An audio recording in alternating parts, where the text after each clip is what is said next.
mi je bilo pa malo narodno te bule še pokazati. Mene pa manj se takrat rekla, če ne boš pokazal teh bul, te me spustila.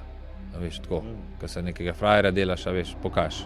V bistvu jaz sem imel kle še tak ful veliko bulo, ko mi je rasla in pač klubski zdravnik je rekel, da je to nek hematom, ko sem dobil en udar, čeprav se nisem spomnil, to se je večal, pa mi je zdravo, pač ta hematom z nekimi kremcami, oblokcami in to.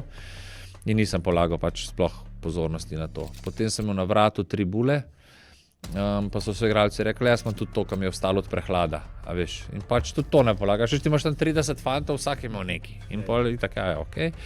No, pa se je pa pri meni začelo tako, da smo začeli zimske priprave, jaz sem itak ful bil zmer po moje preveč pripravljen, prišel na te priprave.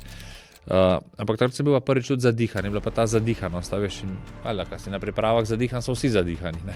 Si rečeš, verjetno lej, nisem se tako dobro pripravljal, kot sem mislil, nov trener je bil, sem rekel, verjetno je to.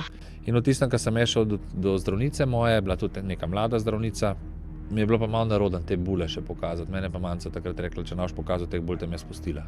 A veš, tako, ko se nekega frajera delaš, a veš, pokaž.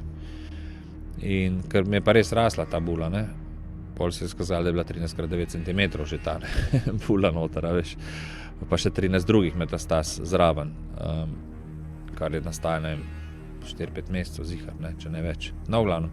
In jaz pridem k moji zdravnici in da ima maslo v ušesu in ona to pogleda, jaz nobenega masla ne vidim, to ni zaščistati, ne, pa sem rekel, ja, pa še te bule imam, to je pa povezano, veš, in tiskati reče povezano, dala pa na napotnico za onkološki inštitut, pa ti začne pisati napotnice, ne, to vse živo, pa si mislim, jaz imam trening, jaz imam da bom jaz to, jaz ne morem, ne, veš, moški.